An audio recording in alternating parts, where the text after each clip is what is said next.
and welcome to the Glacially Musical Podcast. It is beer, metal, and swearing. Of course, I am Nick Cameron, joint of Glacially Musical, joined by my good friend, a man who always has a name for everything, knows what it's called, Keefy Christening. How are you doing today, buddy? Just no clue whatsoever. What's up? I have a headache. I didn't think I overdid it on the drinking last night. I had 5 beers over the course of 9 hours. But I've had a bit of a headache for the rest of the day. Of course, it could just be the fact that I don't drink much caffeine anymore. So now maybe things are affecting me more. But last night, quick personal news, I saw Stevie Nicks for the first and probably last time. And I will get into that quick concert review of it when we get to the news check. If you are joining us this week for Queen's A Night at the Opera, thank you very much. If this is your first time, here's how we do this. We do a greeting, a beer check, a vinyl check, a news check, a shirt check, meat of the episode. And today's meat, of course, is A Night at the Opera, named after a Marx Brothers movie. My beer of the week is Second Shift Brewing, Art of Neuroses. I believe I've had this before. It is an unfiltered IPA, and it's about 6% ABV. Finger fudge pour. And just for the record, I am drinking this out of the wrong glass. I am drinking it out of a Pilsner glass, not an ale glass. Why does it make a difference at all? It doesn't really.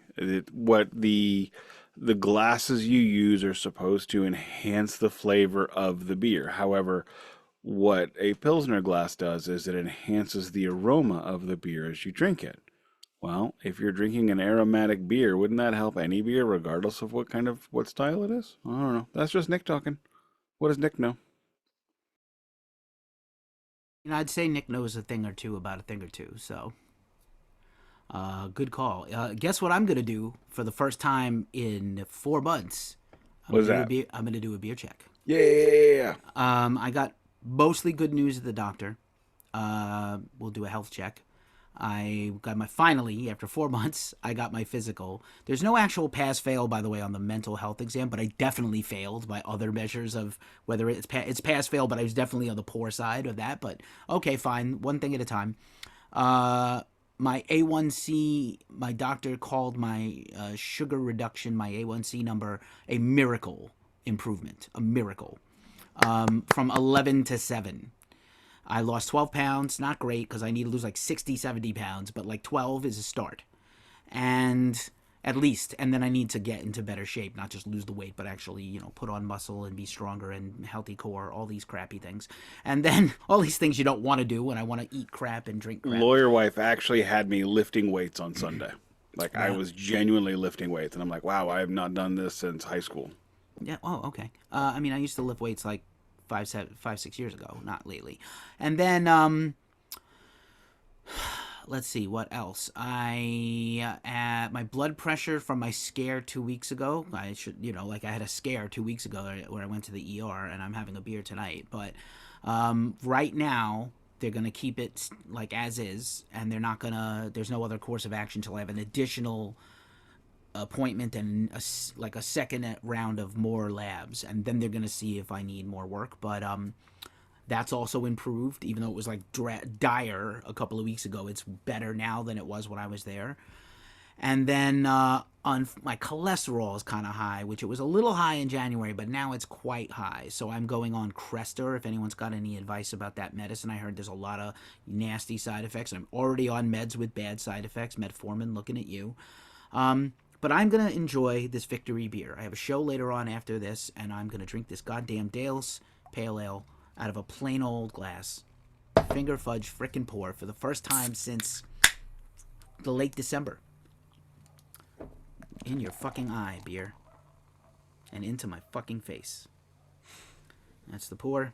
Cheers, sir. Cheers, my friend. YouTube happy hour. Ah, delicious. Oh my god, that's so good.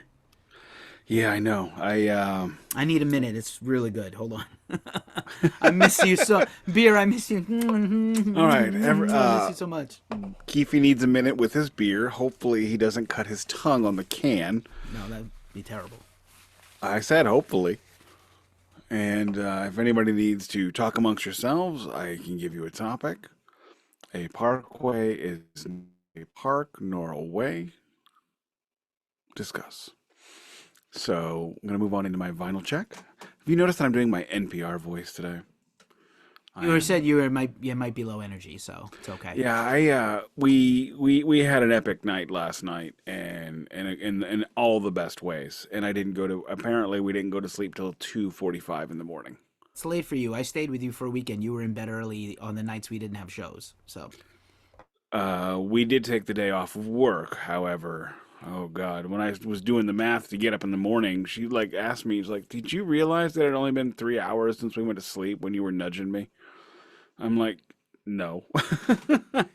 Lost track of time. It was a great night. Anyway, my vinyl check. I've got two. I got the last two records in my Duncan package. One of them is "Kick" by NXS. Allie wanted, lawyer wife wanted this one. As you can see, all in the business. Good stuff. It is a gatefold. Sorry, sorry. Ah, I'm dropping all the business on the microphone. This is a very professional show I'm running here. I have not listened to this one yet, actually. This is an original pressing. This is not a repress.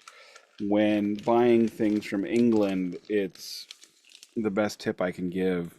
If especially if you have somebody that's doing this for you, like I've got, is you want to buy late 80s and early 90s pressings of records because they were still plentiful over there back then. So you can save a lot of money. I think that one was only about $15 plus shipping. Next is the last of the Duncan package. This is Billy Joel, California Flash. Does anybody know what this is? I have Anybody? no idea what that is, and I'm the Billy Joel master. What is that? Funny story. I ran into a guy last night at the show, and I mentioned metal, and he's like, "Oh yeah, I see your T-shirt. It's definitely a metal shirt." I'm like, and I looked at him. I said, "What? You're not a Billy Joel fan?" And he goes, "Wait a minute, what?" Because I was wearing my Billy Joel Attila T-shirt, and that's what this is. This is an '80s repress of Billy Joel's first band, Attila. So if you look on the hype sticker, which you can't read because of all of it, but it says collector's item featuring Billy Joel with Attila, recorded in 1970. This is one of the several repressings of this album, much like how Harvest kept repressing and repackaging all of those Pink Floyd songs they had before Pink Floyd got big after they went to EMI. A lot of people kept repressing this one. This is a European pressing, UK, I believe. These, it doesn't have all the songs. It's missing one, unfortunately. But the original Attila, original American pressing of Attila, is around $100, $150. This was 10. So yeah, I'll lose one song that I'm not going to remember. And my last vinyl check of the day, previous podcast subject, Baroness, and their new record, Stone. So I had a copy of that to give you, and I never sent it Oh, okay. because I bought two. I bought one. Guess I'll have to find someone to give it to. Just a standard black one. Well, I appreciate you thinking of me. I've got, Unless if you want, like the fancy color one, because I have a fancy one to give you. But we'll see. Maybe you nah, can then. Maybe then you can redonate that to someone else. could go either way. You want some Foreigner records? I don't. I got a couple. Also, I got an extra Bob Dylan record now too. 100% no. So, kids, if I've never told you this before, make sure you're updating your Discogs regularly, because I spent $20 on a Bob Dylan greatest hits today that I already had. So that's my vinyl check. Alrighty. I have a 1-4 right behind me. This is a little older record. This is Seven Dusts, who I just saw a couple of weeks ago, Blood and Stone. This is their this is like right during the pandemic record. Since then, they put out another one. This is a terrific record. This is their, I think, last record for Rise Records. I'll be honest with you, for the amount of money and hype that Rise Records has, some underground bands, some commercial bands, I'm surprised they didn't really put more money into marketing Seven Dust correctly. But it's a great album, including their amazing album closing cover of their Soundgarden track, The Day I Tried to Live, which I was not sure anyone could cover this song correctly, but it was actually done. They did it in their style, in a way that suited Lejon's voice, and just phenomenal. And this guy was I think $25. It's a rather old, but it was brand new, and it did not come in the mylar, so I had to put it in one. But also, it has an inner cardboard sleeve. I mean, I like the packaging, but it really isn't necessary. But okay, that's kind of pretty, but I don't need it. It does have a sheet with a lyric sheet, and it's kind of almost a poster, album cover. I like that picture. It is a great album cover. And then here's the lyric sheet, if you need the tiny, tiny lyrics, which I absolutely need my glasses for. And then this, like, sort of candy apple red Seven Dust vinyl. Probably the real crime of Seven Dust's entire career is that because they were originally signed to TVT Records for their debut self-titled album with all their huge, humongous songs, Black, Bitch, amazing stuff, they don't have the rights to it, and the record label, whoever owns TVT's catalog, will not give it to them. So they've offered millions of dollars. They can't get it back to put out that record on vinyl. And that label, whoever's got the rights, has also not put it out on vinyl. Though I don't want to support them. I want to support Seven Dust. So it's kind of a shame, because that's what they should do is they should do a live version of it. They should. They have. Well, I mean, like, they have. It's not on vinyl, but they have done. They did 20th anniversary shows where they played the whole album, and which was killer. And they have also done an unplugged live album where they played most of the album unplugged, because some of those songs translate really well, like "Bitch" and "Prayer," which is maybe my favorite Seven Dust song of all. And I'm just a massive fan. So that's another late November 2023 purchase. We're closing in on getting to the 2024 purchase. One of those late 2023 purchases was Baroness Stone, and I unfortunately bought two of them. But oh well. Great. Stone is a great record, by the way. Absolutely amazing. We should have actually done a review of that after. Whenever a band that we have done a series on releases a record, we should do a show on that record. I mean, I agree. Just going forward, that's what we'll do. Because I can't imagine that we're going to choose a band that we're not going to want to buy the album. Now, if we had done the Guess Who, I would not suggest we do the Guess Who record they just put out. 9. We should not. So, first, does that mean we should do the Kerry King record because we did Slayer? Or no, it doesn't count. Okay. Doesn't count. Ghost Cult did our review of Kerry King today, and we gave it a 9 of 10. Nice. I back it. It's a fantastic record. Very nice, very nice. Going to go into the news check. First, I got one piece of real hard news this week, which I'm sure everybody has heard by the time you hear this coming out of my voice. Legendary producer Steve Albini has died at age 61 of a heart attack. Rest in power, Steve Albini. Thank you very much for the music that you birthed into this world. Amazing stuff. We just talked about High on Fire in our High on Fire Chaser, and Steve Albini produced Blessed Black Wings, still arguably one of the best High on Fire records, their debut. He also produced parts of In Utero by Nirvana. He also produced two of my favorite Jawbreaker records, Rid of Me, Polly Jane Harvey, PJ Harvey, countless Pixies, Surfer Rosa, countless great records. He also, one of the things about him is he barely charged an accurate amount of money for a producer. He really considered himself more of a engineer or an interpreter. He let bands just come in and play live in his room, Electrical Audio Studios in Chicago, which I always wanted to go visit. We were trying to get an interview with him. I literally emailed them a couple of weeks ago trying to get a new interview with him because Shellac has a record coming out next week. And Steve has passed tragically. This really sucks. And then I don't know if did you have an additional item, or am I good? Yes, I was going to do my concert. Can you hold on for your review, because there's one more passing we have to talk about. So there is an American death metal band, Discarnate, not to be confused with the Discarnate from England. That's D-Y-S Carnate. This is D-I-S Incarnate, Disincarnate, which featured members of featured James Murphy from Death and Testament, an obituary. Tommy Viator, who's their drummer, died yesterday. Rip Disincarnate drummer Tommy Viator, pictured here on the far left in 1993. I don't know what happened. I just know that he's gone. Frowny face. James Murphy with a larger statement about his amazing playing. No blast beats, just straight up metal drumming on OSDM Disincarnate records. So very sad. There's actually another passing I think that we should mention, as we have referenced one of this man's works thousands of times on this show. Bernard Hill, who played King Theoden in Lord of the Rings, died this week. He was 79, so good long life. God damn it. Death is undefeated. Undefeated, still the champion, Nick. It sucks.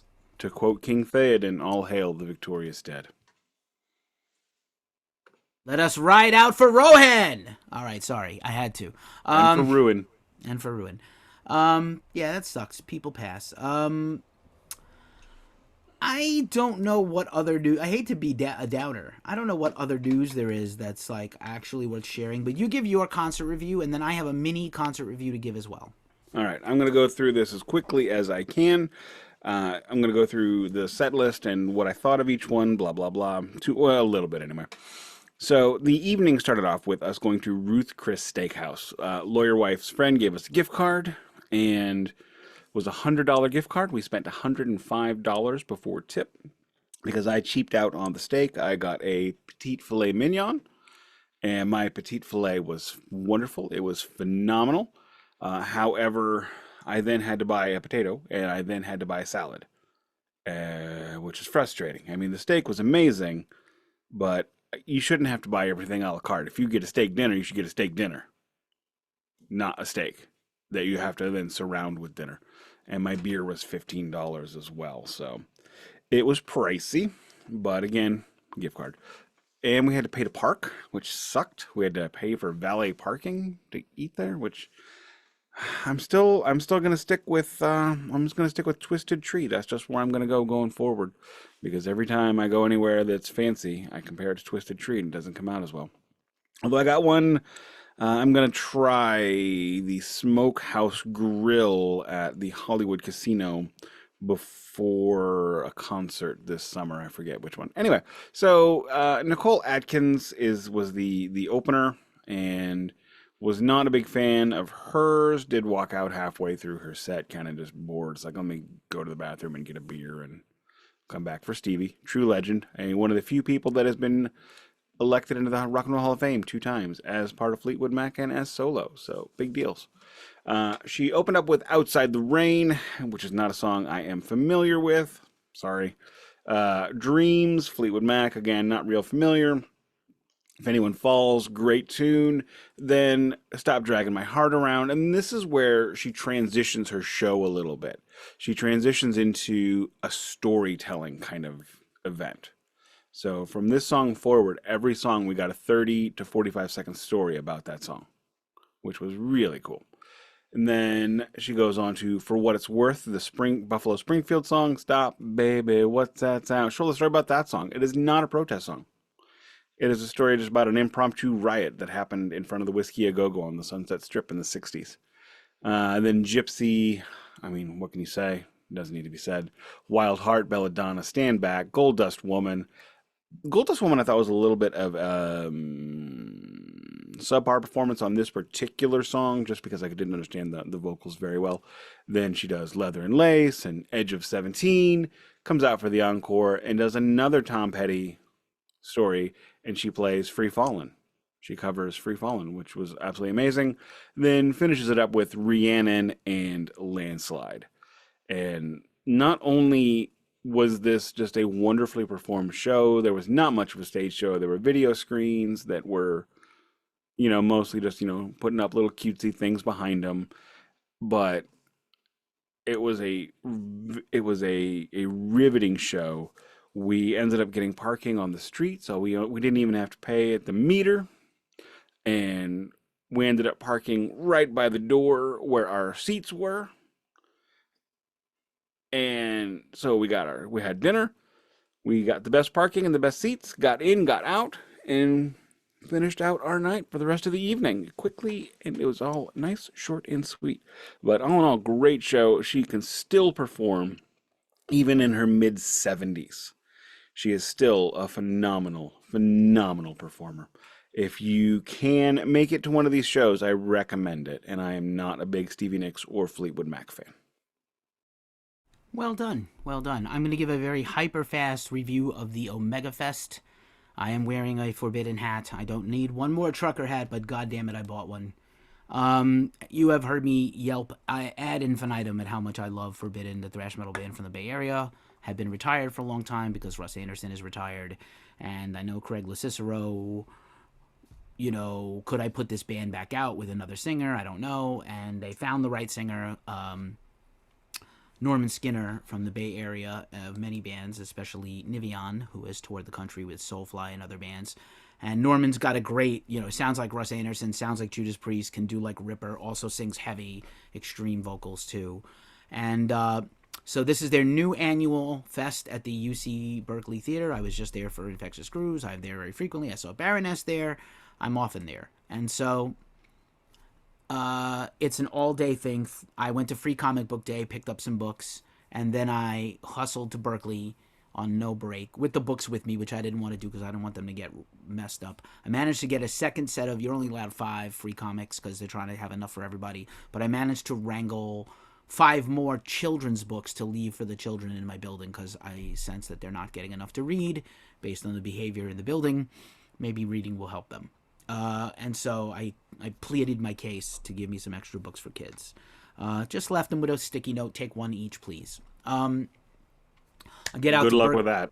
Yeah, I know. I get out to Berkeley, and I get in the show, and it seems like a clusterfuck. And I talked about the week before with Infectious Grooves because Metallica was in the house for Robert, and it was a clusterfuck, and everybody was overwhelmed. And the staff, who was a volunteer staff at the UC Theater, was bugging out. And it seemed, again, like this festival had them pulling it put through their paces.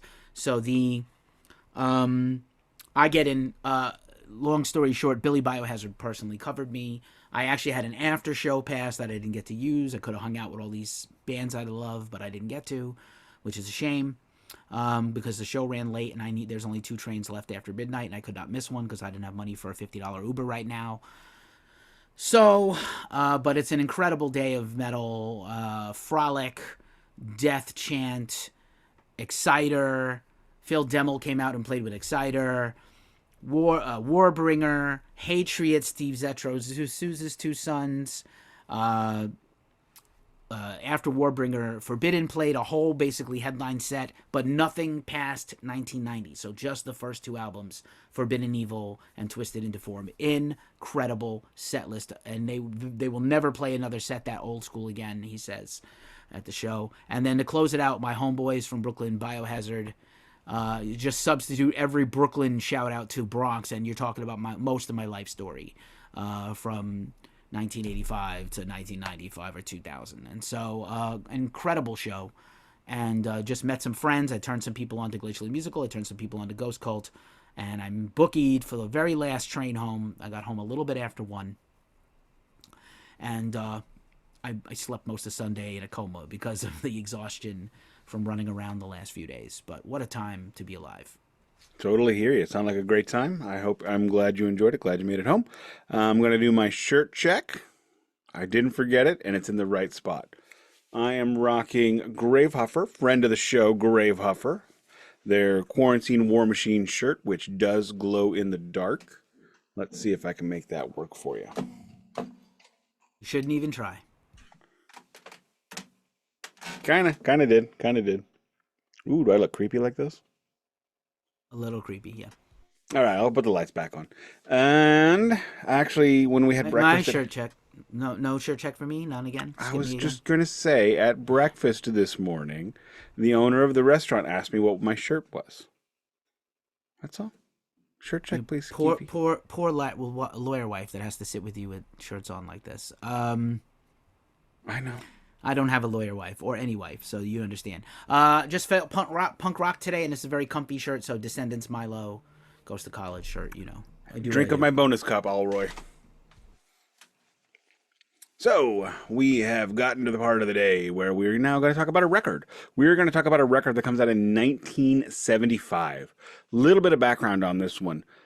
Queen's A Night at the Opera, again, shares a name with a Marx Brothers movie. Haven't seen that movie. I don't watch Marx Brothers flicks. Sorry, they're probably great, but I haven't seen them.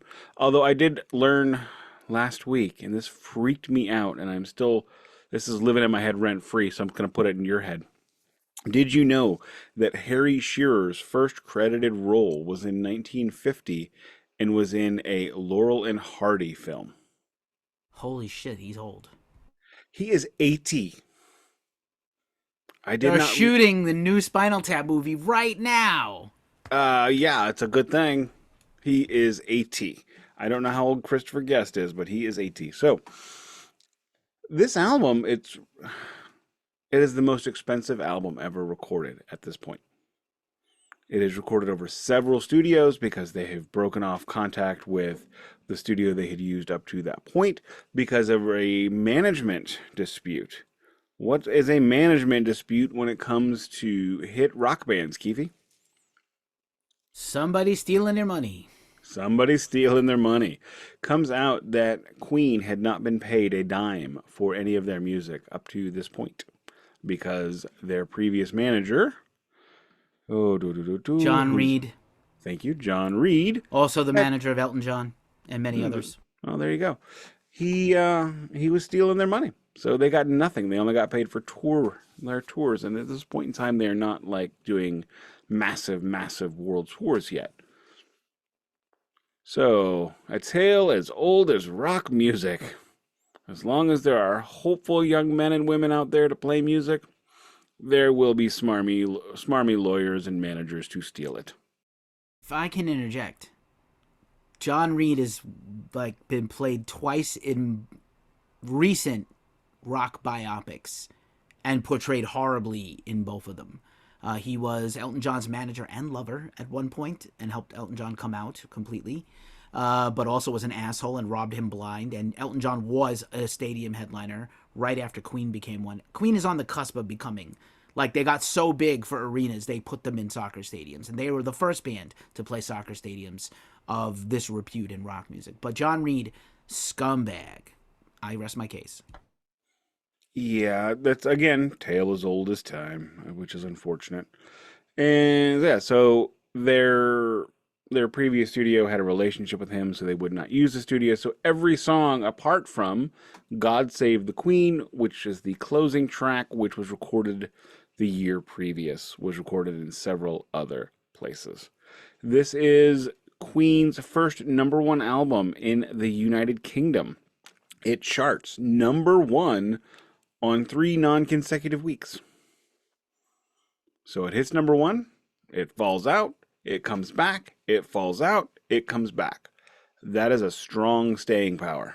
I think an interesting, again, I'm sorry to kind of jump in and step on your dick here for a minute. It is long enough to step on, as we know. Poor Nick. So they were becoming a huge success. Queen, Sheer Heart Attack, building off the success of the other two records, even though Sheer Heart Attack isn't that great a record, the building of the success, the band becoming a legitimate superstar band on the level of Led Zeppelin and Black Sabbath and Deep Purple in the UK, equally one of the greatest bands in the world at this point, even now, and they haven't made this record yet.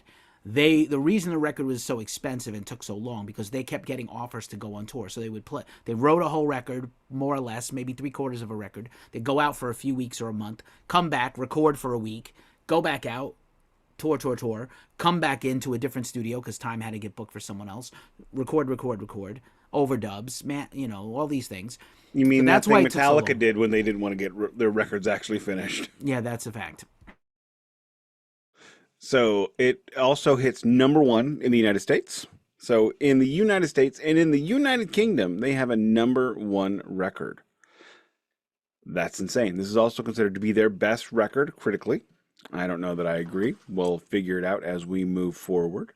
I'm going to say I listened to my copy of the Flash Gordon soundtrack, and I no longer want to do an episode on it. Take that however you wish. It's not as good as Oh I remembered. no. It is not as good as I remembered. Don't do it to me. Why did you do that to me? You hyped me up so much. I want to do it now. All right, fine. We'll do it now. Oh, It's okay. man. We'll still do it.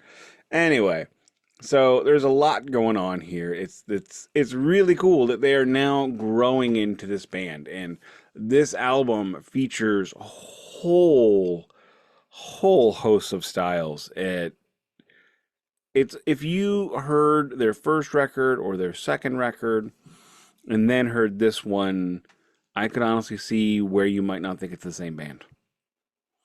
We have a scaling back of the vocalists. Basically, we have one song where everybody sings. We have one song, and when I say everybody, it's just primarily background vocals. It's not like lead vocals. And then we have one Roger Taylor composition, which might be my least favorite song on this record. Minority opinion. And this is when the roller coaster goes.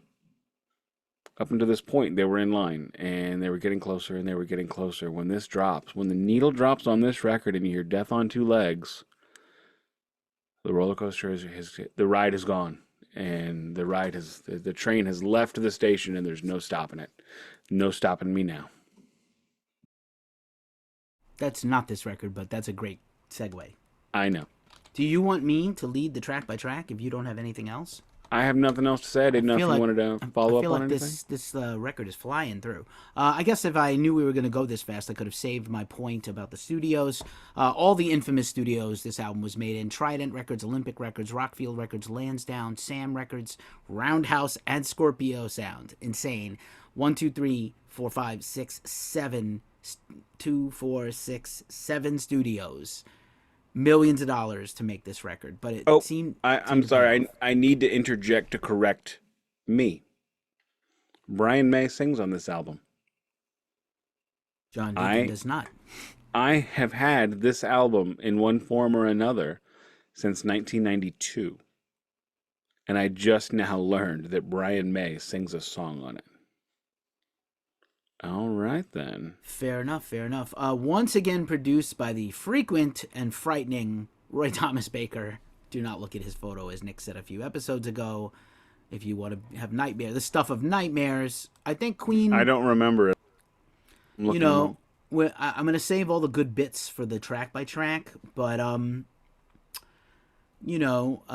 they did fire John Reed, and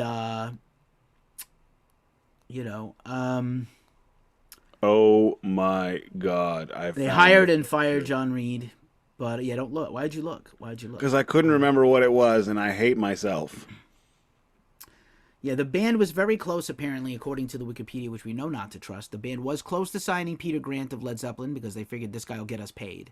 But they were a little afraid that Led Zeppelin was so much bigger than they were that they would not get prioritized by Peter. So they ended up not going with Peter, much to his chagrin and anger. But they went with Reed, and that was, a mistake. And by the end of that run, he was gone. But, I think it's a very interesting record. We'll get the opinions in the end. Technically, Death on Two Legs is about Norman Sheffield, who was their first manager, and John Reed comes in and then ruins the band further after this. But then retroactively, Freddie had said that John Reed also, this song applied to him as well, because he was definitely, they would make more money than they ever saw, and then he would take it all. So, holy shit. But yeah, it's an interesting record. We'll go there in a second. I can lead the track by track if you like. I can leave. It makes no difference, and I was wrong. Brian May sings 2 songs on this record. I mean, this record arguably has the greatest backing vocals of all time, and we're going to talk about it at length in a second. Yeah, when we get to that, we will definitely begin that. Do you want to lead, or do you want me to do it? I think I can take a turn. This is my series. I should take one turn. After some strange avant-garde weirdness that kind of sounds like King Crimson or, something else, or an ELP synthesizer sound, Death on Two Legs kicks off the album. It is a rocker once it gets going. And Freddie has never been more acerbic than on this song. He is threatening and angry. and in his very charming, posh kind of way, but he's very mad. He wasn't really posh as a person, but he had a posh affectation to me. Brits, correct me if I'm wrong. And Death on Two Legs was performed throughout the 70s on tour because it's a great opener. It wasn't always a show opener, but it's a ripper of a song, I think. What do you think? Sorry, I was looking at my hair because I'm that worried about it. Yes, great song. You completely nailed exactly what this is. This is a very caustic Freddie. This is like a Canadian saying, and when you say posh, I completely agree with that. This song has the affectation of a Canadian saying, "I disagree," or I don't know. I know that posh means something different to other people, and again, we have talked at length about how Freddie came from limited means, but he was extravagant. He was a thrifting fucking champion back in '69 and '70, and that's how he built like an incredible, fashionable wardrobe with no money. Lawyer wife and I went to Goodwill again today. Is the shit. Goodwill is Hoodwill. It is the shit. No, I love it. Also, Freddie worked in a women's garment shop, which he ended up appropriating a lot of those clothes. There you go. Nobody wore women's pants like Freddie Mercury. Fuck yeah.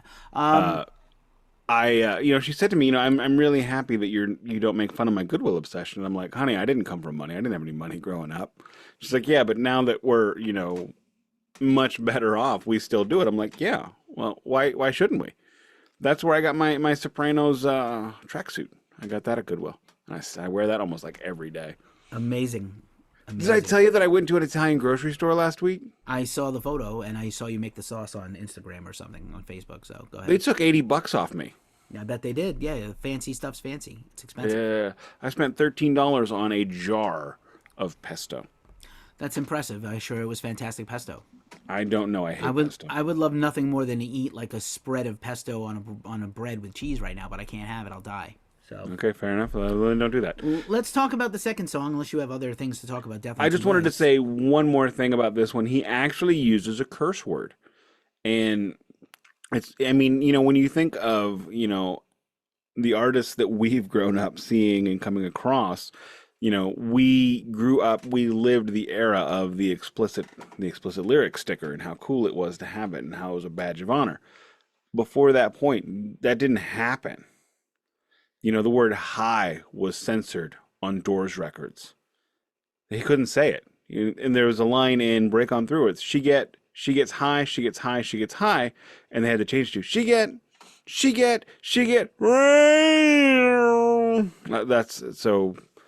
he said the word ass. That's just a big deal at this time.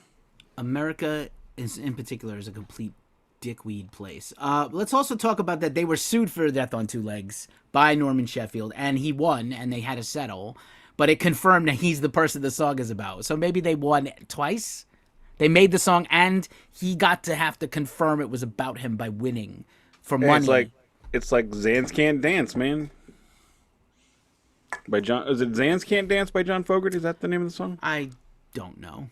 I'm sorry. I only care about CCR, not anything John Fogerty did. You don't like Center Field. Put me in, coach. I'm ready to play. But I don't care about anything else. Songs like Lazing on a Sunday Afternoon really, really do that.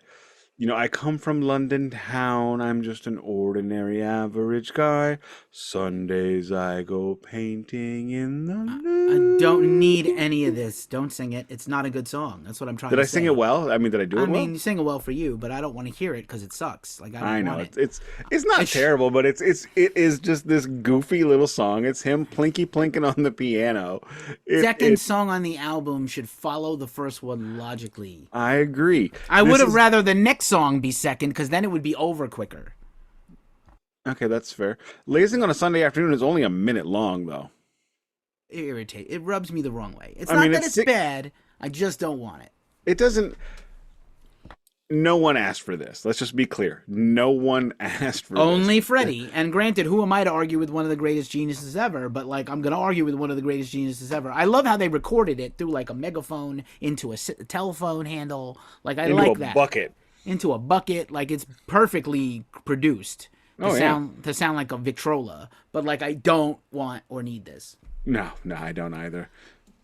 Next up, I'm in Love with My Car, one of the most derided and made fun of songs in the Queen songbook. I'm going to tell you that this is actually not a bad song. The lyrics are god-fucking awful. Roger Taylor is extremely self-absorbed about his wealth and status. And if this song had any other lyrics, it probably would be a top-tier song. Because the lyrics are unbelievably corny, it gets a downstrike from me. How about you? You know, we never talk about the clear and very obvious influence peddling that Roger Taylor has clearly sold to Dave Mustaine 7 years later. This is awfully close to the Mechanics. Except the difference is instead of wanting to bang the lady with the car, he wants to bang the lady's car or his own car. I can't even give I can't even go there, bro. Like I no, can't. this it's not lyric. Musically, it's a good song. Roger Yes. could have been a singer in his own band. We have said this time and time again. Great vocal. Completely That's agree. why it was kind of a minor hit, actually, because his vocals are outstanding. But it's not necessary. I don't want this or need this song. It's not a bad song, but I don't need it. Not as bad as Lazing on a Sunday Afternoon. So, strong opening, fail right away. Yeah. The thing I wanted to say about Lazing on a Sunday Afternoon, it's not the kind of song you play to get somebody into Queen. Like, don't play that one if you're trying. Neither to is I'm in Love with My Car. It is not obviously not that one too. Not that one too. The next song, though, saves the day because this is not only one of the best songs on the album, it is one of the most happy, joyous, buoyant songs in the classic rock era. I will stake my life on this. You're My Best Friend. What a beautiful set. There's so many songs that are I love you, I love her, I want her, give me her, hold my hand, all this pap. And You're My Best Friend is like a beautiful, beautiful song. Written by, guess who? John Deacon. The Deacon? John the Deacon. That's what they should have called him. John the Deacon. That's what they should have called him. That'd have been a lot cooler. The freaking Deacon. Oh, there we go. Freaking yes. Lawyer Wife and I used this at our wedding for the best friends dance. So it was written for John Deacon's wife, Veronica. That's beautiful. And was the second single after the big song on this album. Just like they still together? I have no idea. I hope John so. is retired and has never been in the limelight personally in his personal life or even the only singer I know that's still together with his first wife would be the all-powerful Dennis DeYoung. No, nothing. Okay. I mean Dee Snider, but I don't want to talk about him. No, I won't talk about him either. I won't talk about Dennis DeYoung. Next week. Here's another curious song. This is I'm gonna just use this opportunity to say I think the in and out of the studio, the split, when you make a record, you have to make a record. You can't go in and out and back and forth. We'll write shit as we go. A lot of this sounds made up on the spot. We need songs. What do we got? This is also 39. It's okay. It's not bad. But it's it's a sci-fi, epic. It is, written by Brian May. That's what it is? Yeah, it's a sci-fi. It's about time traveling pirates who they go on a voyage, but they end up time traveling 100 years in the future because of time dilation and the theory of relativity. And now everybody they left when they went on the voyage is dead. Brian May. Sir Dr. CBE Brian May. With backing vocals by Freddie and Roger. By the way, who could do better? Oh my God. There's a great line in this one, though. We'll get to, blah, blah, blah, something, something on the fields that our grandchildren knew. Yeah, fair enough. That gives me tingles. Fun fact, John Deacon did not know how to play double bass, and as a lark, as a joke, they were like, you should come in and play double bass when we come in to do 39, play the double bass. And he's like, I've never done it before. They're like, I think you can do it. And he got a double bass and learned the song on double upright bass. Holy shit. And, of course, this song was performed by my love, George Michael, at the Freddie Mercury tribute concert. I did not know that. Yeah. Why didn't Brian May perform it? Well, of course he performed it. Queen was on stage the whole time. Why didn't he just sing it? I don't know. Well, I don't know because George Michael's George Michael. He's incredible. That's true. And surely a better singer than Brian May for sure. What is Probably, your? yes. How do you feel about this song? Do you have any other ideas about this song? Okay, there's a concept I came up with a while ago that I don't know if anybody agrees with, but basically somebody who sings like a guitar player. Does it make sense to you? No. Explain Okay. now. Explain yourself. Ace Frehley, Bruce Kulick. You know, when a lead guitar player takes a song or takes a song here and there, how often do they sing well and melodiously? And you really want that all the time. For me, it's almost never. So that's what singing like a guitar player is for me. Brian May does not have that. I did not notice a dip in vocal quality. I noticed a timbre change. I just assumed that was Freddie because Freddie can do all sorts of things. This is an odd song. I enjoy it. There are certain things in the vocals or in the lyrics that are really good, really good. I never quite understood why it was the year of 39. I never really read the lyrics to speak of, but it's kind of like a sea shanty. I mean, so we got rock, we got like vaudeville, we've got whatever the hell I'm in love with my car is. We've got this wonderful, amazing, sweet ballad, and now we have this fanciful time dilation sea chanty. If you want to talk about range, they got range. You want to talk about range? There's two good songs on side one of this record, maybe three. Anyhow, for the their supposedly best record. Yeah.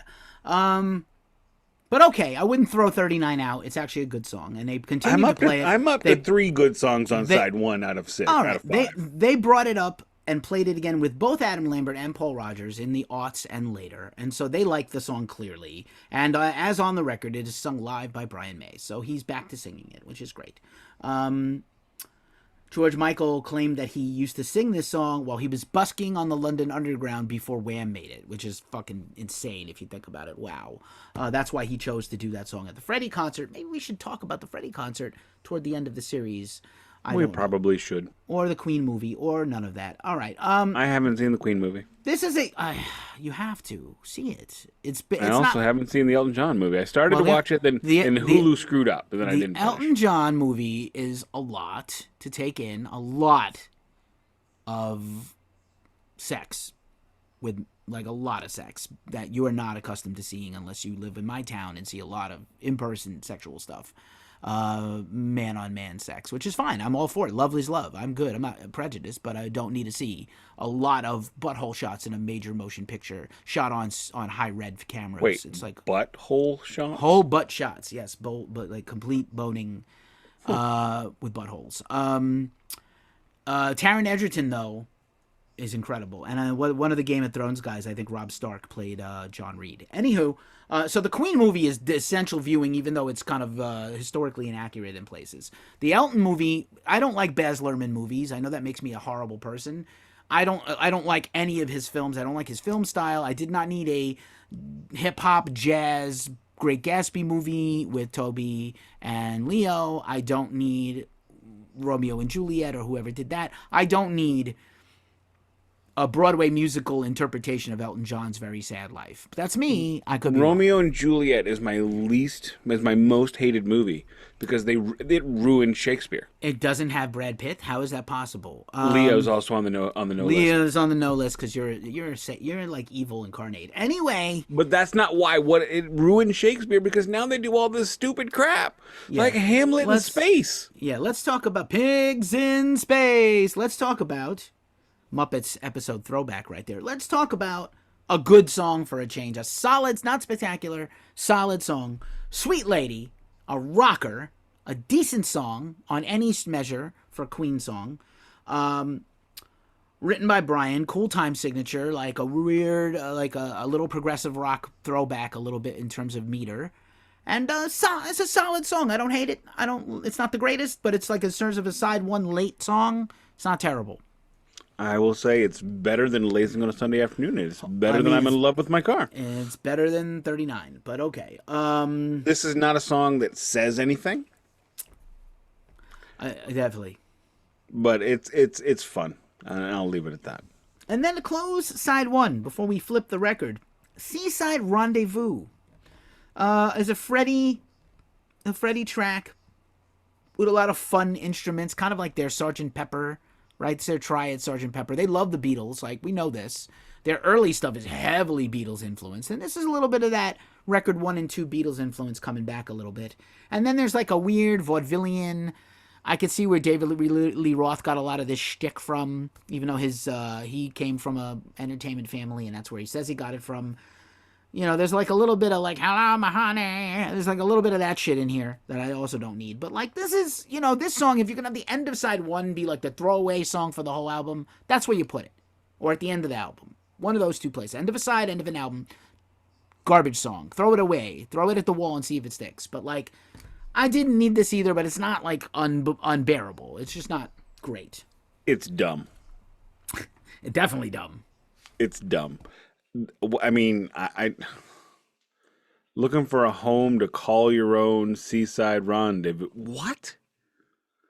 I mean, you live on an island, okay? You bragging about going to the seaside. It's not that cool, man. I live in Missouri. I got to drive a long way to get there. Yeah, this one is just weird.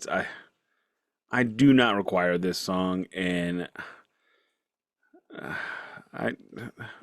it's almost like Freddie needs a minder on this record. Again, you can't go in and half win. You can't, even on the strength of Killer Queen and starting to play arenas with only a couple of hits, honestly, like 3 or 4 hits, less than 4 hits as a major rock band, and be one of the biggest bands in the world on the strength of your great musicianship, incredible singer, and all that jazz.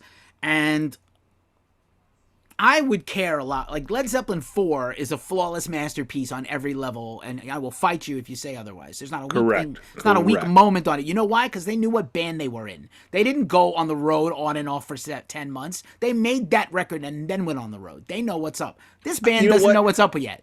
I love that. They knew what band they were in. They understood the assignment, and they fulfilled it. You know what I'm saying? Queen is like, Queen is asking the question every day, every song. What are we? What's Black Sabbath's 4th album? Volume 4, right? It's incredible. What's Deep Purple's 4th album? I don't know.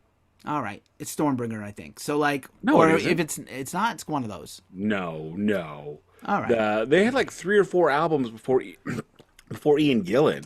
Okay, whatever. You can look it up on mute while I talk instead of tapping into the microphone, buddy. All right. So I'm just giving Nick the business. Flip the record. Their 4th record is Fireball. So Fireball's a great record. I'm sorry, no, it's Deep Purple in Rock. In Rock is a great record. All right, so those are great records. Those bands knew what they were doing. What's Rush's 4th record? And then the next one was Machine Head. Exactly. What's Rush's 4th record? Is it 2112? Because I think it's 2112. It's 2112. What's Pink Floyd's 4th record? It's probably like Obscured by Clouds, but like, you know what I'm saying? What's Pink Floyd's 4th record with just Roger and David in the 70s? The Wall. So anyway, bands that know who they are when the stakes are high. The side 2 begins with The Prophet's Song, another Brian May composition that he had written about after he had a dream about the Great Flood. If I may, Pink Floyd's 4th album was Ummagumma. Yeah, that's not a good one. Not a good example. Not a good example, I'm sorry. But also, you could also argue that Pink Floyd had like 40 live albums that were bootlegs in the 60s. Pink Floyd's like first 10 albums are like, it's a who's who of what are you. Yeah, so The Prophet's Song, good vocals, long song. It's not bad. It's solid. A lot of tape effects. They're kind of attempting to do a Pink Floyd here, actually. It's fun that I mentioned that, an inadvertent mention of Pink Floyd. And they're doing a pre-Iron Maiden. And they're doing yeah, I'd give it that. Any other thoughts on this song? I'd say this is decently good. Decent to start side 2. I like this song. I am routinely a fan of the long song on a record. I'm going to point out that they didn't use the word dowry correct. Death All Around is going to be your dowry. That's not what a dowry is. A dowry is what you give the husband for marrying your daughter. But you know what? Big props for rhyming dowry with whatever the hell they rhymed it with. So, good work there. Fun song. It's not supposed to be fun because it's fun because they're like trying to be so dark and methodical, and it just comes off as you guys are silly. Yeah, this record is all over the place in not the best way. I don't know who thinks this is their like the standout songs, the best 3 songs on here are all-time greats. And you can make a case that like God Save the Queen becomes a staple of their live concerts, but like I think we're seeing that this is a very up and down record. Sorry, mixed bag. Not a great, not a bad record because the peaks are unbelievably high, but the lows are and the mids are bad. Basically, it's like jumping off. It's like base jumping off of Mount Kilimanjaro. Exactly. So in addition, let's talk about this. This next song is one of the most beautiful rock songs or songs by a rock band ever composed. Love of My Life, written by Freddie to his best friend ever, Mary Austin, his confidant, the protector of the realm, the keeper of Freddie's secrets and flame, the current family executor of Freddie's estate and wealth and catalog and solo material. And he wrote this for her. He loved her so much. To have a platonic friend that is your ride or die. She knew from the get-go, she's portrayed interestingly in the movie you didn't see, so we can't talk about that. You can talk about it. And it is just a beautiful song. They played it endlessly live until even again to this day it's played sometimes. And it's just beautiful, and it kind of stands apart. It's like literally the Battle of Evermore of Queen. It's like a standalone. It's one of a kind. It's unique. It's beautiful. It's succinct. People have had this at their weddings, funerals. This is an all-time epic, beautiful song. Probably not a top-of-mind song for most average fans, but Queen fans, they frickin' know. Alrighty then. Nothing for you. Okay then. I don't like this song. Don't like it? I don't like this song. Why? This whole record is marginal except for like 3 songs, and this is one of them. Why don't you like it? I like this 39. Is one of the good ones. I like 39 better than this. You like 39 better than this. I'm just going to head out of the room and go punch myself in the dick 10 times. Oh, my God. And I don't mean by like a little. I mean like I like 39 way better. Wow. Well, some people are heathen scum and other people are Keefy. Listen, I love you, but it's okay. You're allowed to be wrong so twice. Schmaltzy. It's super schmaltzy. Like, Freddie is a schmaltzy guy. Brian's a schmaltzy guy. These are sappy dudes. It's too sappy. It's so schmaltzy and sappy. It's like schmappy. We gotta come up with a new word for this. One of my favorite words when I lived in Boston. Boston would have very weird hot summers. Like it'd be cool, and then boiling in September. And so we would say we had swassy ass, sweat and ass, swass. We call it swamp ass. Swamp ass, yeah, but we like swass because Boston. Did you know I like lived in that Boston? better. I don't know if you knew that. I don't know if you know that. You lived in Boston? Did you know that I lived in Boston? No, I didn't. I didn't know 10, that. 11 years. Did you know this? 10 plus 11 or 10 minus 11 or between 10 and 11? Betwixt and between. Let's talk What's the over under? 10.5?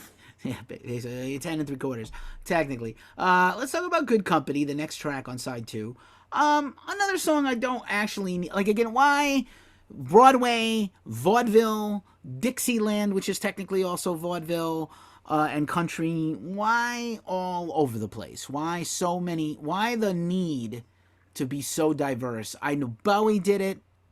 Bowie did it. Zeppelin did it. But they did it well. Why is this so random? Okay.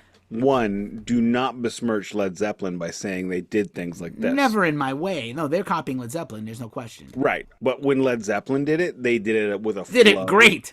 Yeah, they did it. They knew how to sequence a record, and they didn't half-ass a record. Like this is the Far Beyond Driven of Queen. This is a record they didn't have any. They didn't have enough songs. Sorry, Pantera fans. This is where they didn't have any songs, and they fuckstormed it into existence by making shit up on the spot. That was also awesome. This is not awesome. No, most of this is not good. It's like when Kiss did Dress to Kill. They're on tour for Hotter Than Hell, and Neil Bogart says, "Okay, guys, you got to go in the studio. Hotter Than Hell's not selling anymore." When are we going? Tomorrow, actually. We're already booked for tomorrow. Oh, I guess a bunch of these Wicked Lester songs are going to come back as Kiss songs. Yeah, they brought back 3 Wicked Lester tunes. Hey, that Peter, week. do you have anything from Chelsea that we can steal? No, I do not. Call Ace, up your buddy. Ace, you got anything from Olimo? I Nothing. didn't write anything. Okay, Nothing. all right. Let's Ooh, So- look at those Wicked Lester tunes, and let's write a song each morning and teach it to Peter, Ace, and Peter when they show up finally. And that's what this is. And Good Company. I mean, this is I mean, I don't know if it's even fair to say there's a soft underbelly in the record. It's like this record is like stick and move, man. Stick and move. There's 6 soft underbellies. They're all the bad ones. It's a stick and move record. They stick you in the face with, Death on Two Legs. And then when you're ready to get another one, they move and you get Lazing on a Sunday afternoon. Yeah, Brian May is not on this song at all. It's one of the few Queen songs he is not at all. I'm sorry, not Brian May. Brian May is only on this. It's one of the few songs without any Freddie. No Freddie at all. No vocals, no backing, no contribution. Probably because he knew it sucked and didn't want to be part of it. Sorry, Brian.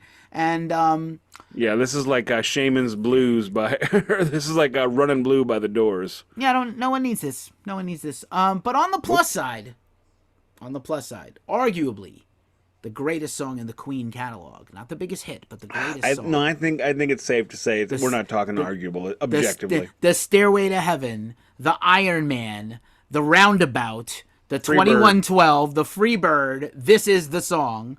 This was already, always, one of the greatest songs ever. Maybe one of the top 10 songs in rock. This would be a good chaser. What are the 10 best songs ever in classic rock? Period. Fair question. Fair question. Arguably the best song ever. Arguably the best, not inarguably the best song by Queen. They were so over their heads when they wrote Bohemian Rhapsody, when they performed Bohemian Rhapsody, when they recorded it. Every single thing about it is insane. How they put this out, how they even made this song, and then the famous story. One of us has to tell it. Do you want to be the one?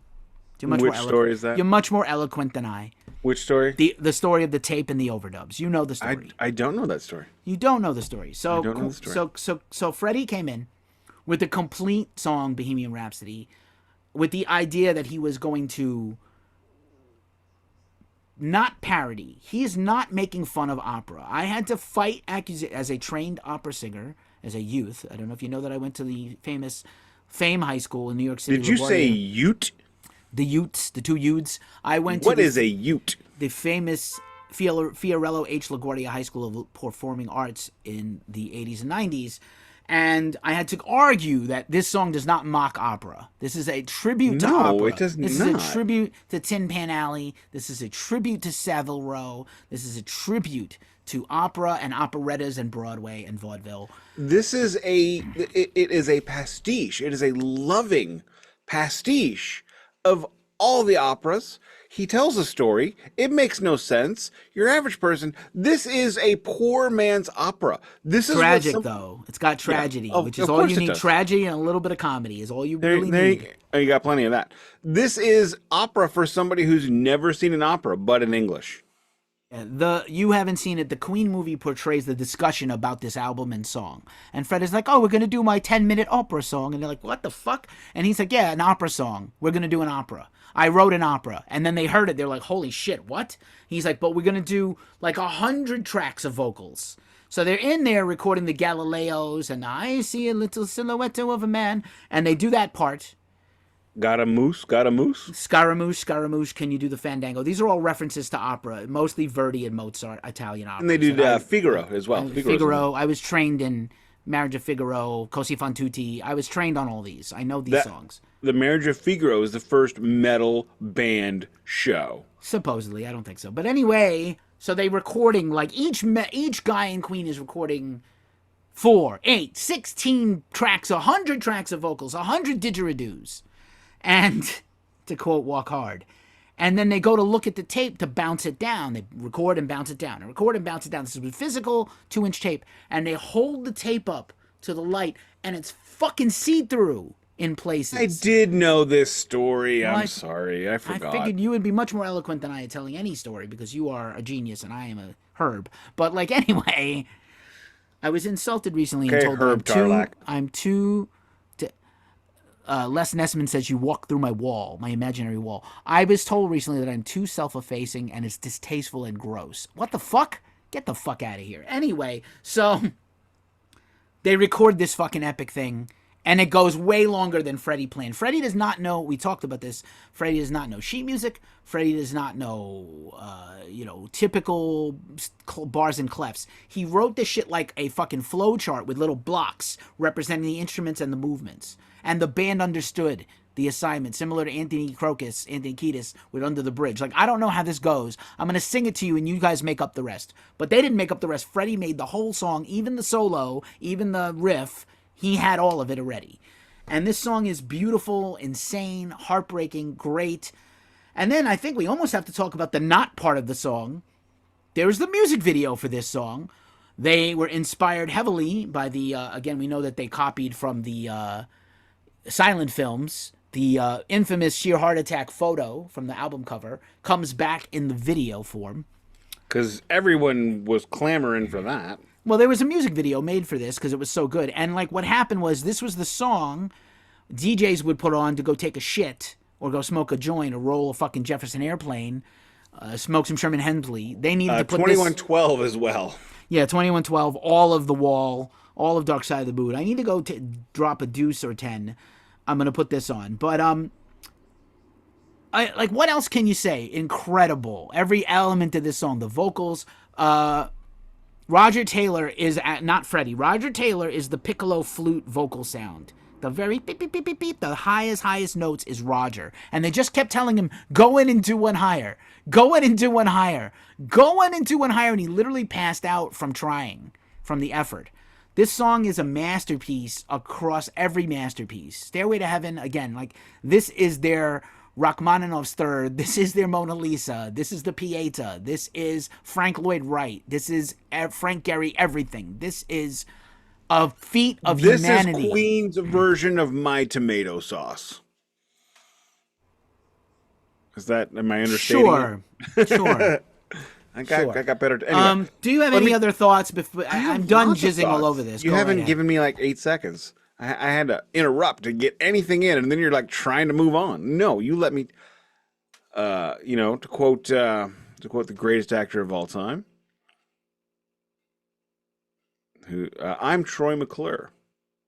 Of course, I can talk. I can sing. That's this song. I love this song, and the riff that you mentioned is like just one of the greatest riffs. That is a metal riff when it gets to the final verse. It's very Black Sabbathy.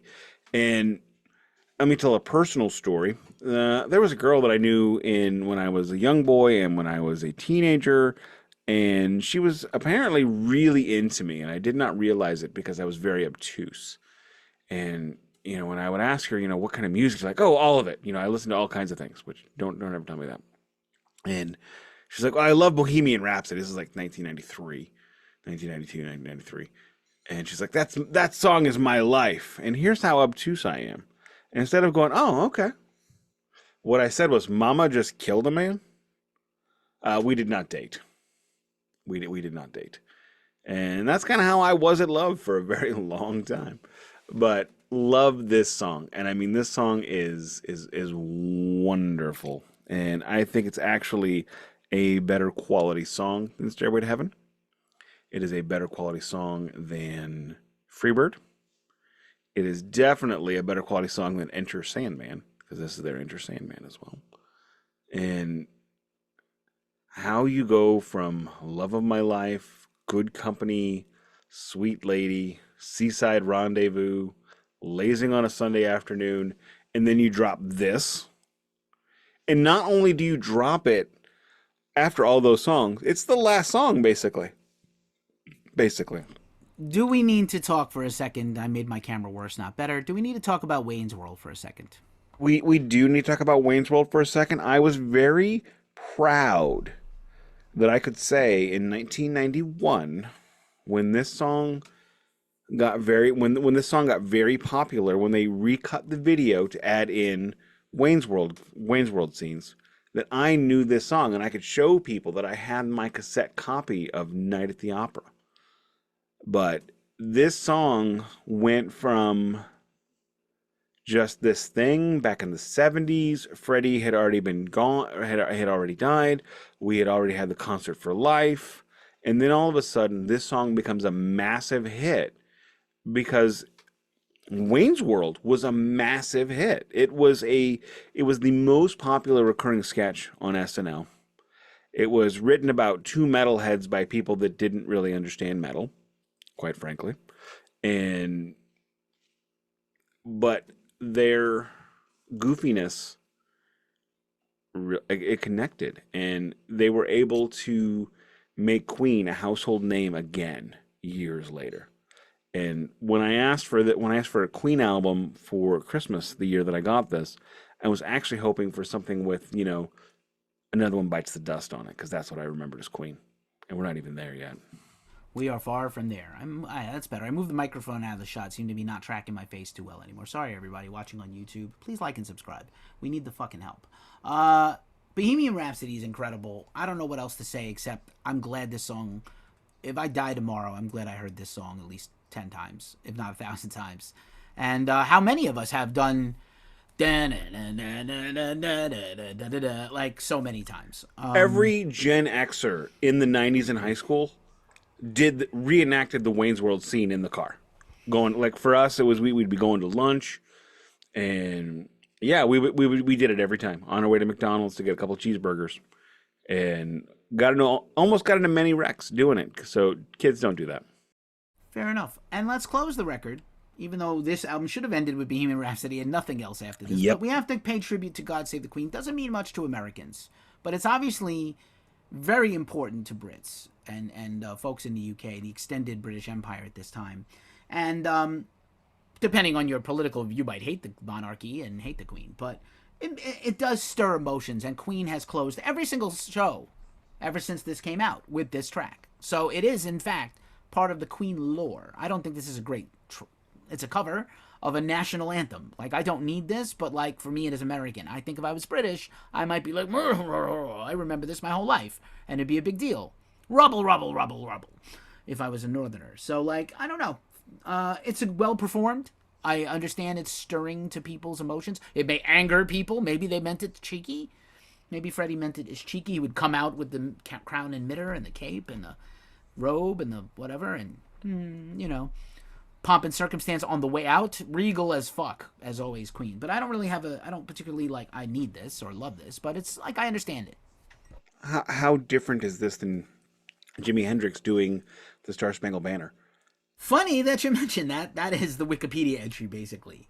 Okay, then. I don't know. It's not. I mean, it's a lot more different. Freddie was Jimmy was protesting Vietnam. Yeah, I know, but we know because we're Americans. I mean, any American sports fan knows the national anthem of the United States and Canada pretty well by this point.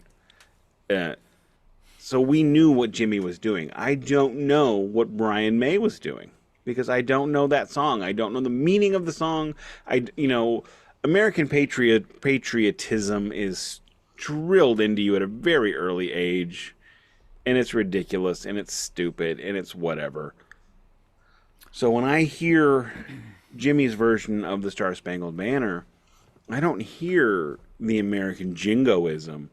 I hear the why isn't America what it's supposed to be? Why isn't America what it says it is? Maybe this version of God Save the Queen says that. I don't know. I don't know. So as an American, this song means nothing to me. Literally nothing. Fair enough. Sorry I was clacking there. Just the last couple of notes on this album, and we're going to send it home.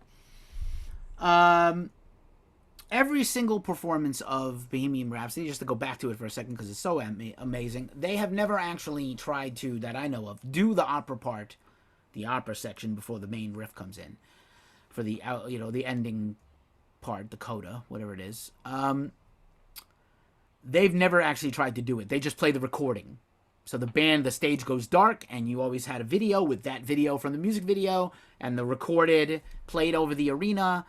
I cannot fault them for not trying to recreate it live. It'd probably be disastrous every time. Probably the smart play. Just impossible to recreate live. Sometimes a band does something so special.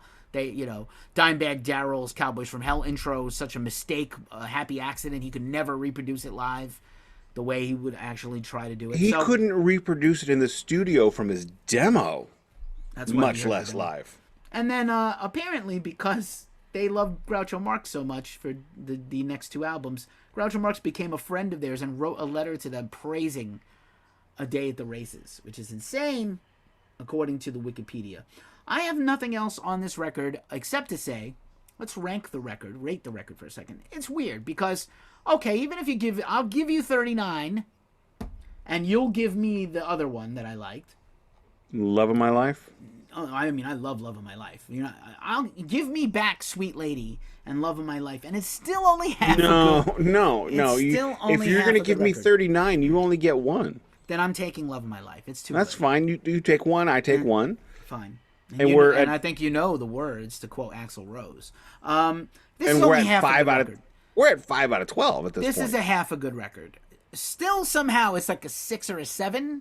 But it's maybe one of the worst records of the decade for them, if you want to just in terms of good songs and not good songs, right? Like, I'm not crazy. Tell me if I'm wrong. No, you're absolutely correct. There are two ways of looking at an album, in my humble opinion, as a former semi-pro reviewer. An album is either a singular piece of music, or an album is several movements of music, and you take the scores of the movements and you average it out. In this instance, as an album, this thing fails. This thing fails hard because it doesn't flow. It doesn't flow. It doesn't have a style. It doesn't have an identity. One of the things I always said about Metallica, every one of their records has an identity. When you hear Hardwired to Self-Destruct, you know what album that's from, and not because it's the title track. When you hear Broken, Beaten, Scarred, you know that's from Death Magnetic. When you hear The Four Horsemen, you know that's from Kill 'Em All. Unintentional Metallica check by Nik, everybody. It's a band that I can just, whip that out. And if you heard this album has no identity. It has no identity. It has no direction. What it does have... Yeah, it still has some banger songs. Correct. What it does have is 5 or 6 good to stratospherically great songs. Sweet Lady is not one of them. Seaside Rendezvous is not one of them. Lazing on a Sunday Afternoon, how that even got recorded, I don't even know. Roy Thomas Baker, it's your job to tell them this is not Queen material. Don't fucking put this out. Put out an 8-song record with less of these songs would be an 8 with the top. Okay, ones. this thing is only 44 minutes basically, right? If you drop Lazing on a Sunday Afternoon and I'm in Love with My Car, and Love of My Car is a beloved song, but I agree with you. And Good Company, you've tightened this album up, and now it's 37 minutes. No, I need much less songs than this. Come on, dude. I need a lot of these gone. A lot of these are gone. If I tighten it up too much, now it's an EP. I'm gonna say Bohemian Rhapsody is a 10. You're My Best Friend is a 10. Yeah. I'm in Love with My Car is a 6, but it's like a 10, an 8 performance by Roger, an 8 performance. Yeah, I'll give it a 7. And I think Love of My Life is an 8 or a 9. But that's fine. I mean, I think that's just not my personal taste. It's a good song. It's not my taste. I have nothing else to add to this unless you have a grade to give this album. I gave it a 7 or an 8. An 8 is generous, but it's probably a 7. Wow. Which is also generous, but it does have 2 of the greatest songs by the band and arguably the greatest rock song ever on it. So it has to have an elevation. Which one is 39? Not one of those 2 I just talked about. But I'm air drumming in my mind the famous drum fill from my best friend. The Ringo Starr drum fill that Roger does. I don't need this. Look, grading this thing. Ooh, be harsh. Be real. 6, 5. Yeah, 6. As an album, 6. As a collection of songs, 9. No, absolutely no.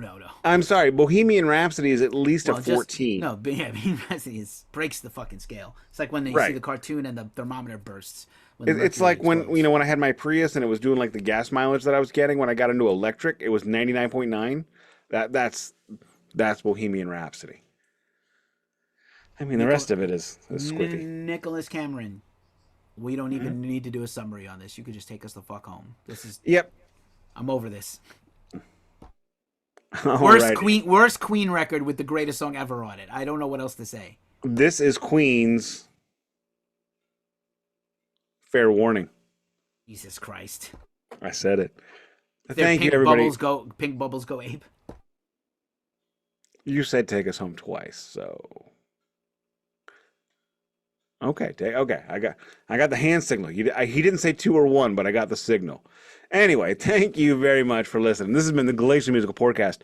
We love what we do. We would love to bring this to more people. So if you could tell a friend, if you can subscribe, if you can comment, you can get with us on social media. Keefy at Ghost Cult Mag and the everywheres at Ghost Cult Keefy, most of those places as well. You can get me on most places by Googling Glacially Musical. You can get my Facebook, my Instagram, my Threads, my Blue Sky, my Twitter, however, is Nik No C. NIK_NO_C. However, don't follow me there. Follow me on the other ones. I want to leave that one. If you could get with us, tell us what you like. Tell us what you didn't like. How can we improve? How can we be better? Or just tell us that we are amazing. Haven't gotten that one yet. Really looking forward to that first time. Everybody remembers their first one.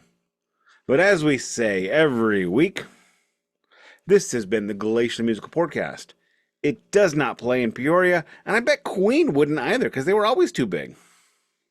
Ooh, Nick's my best friend.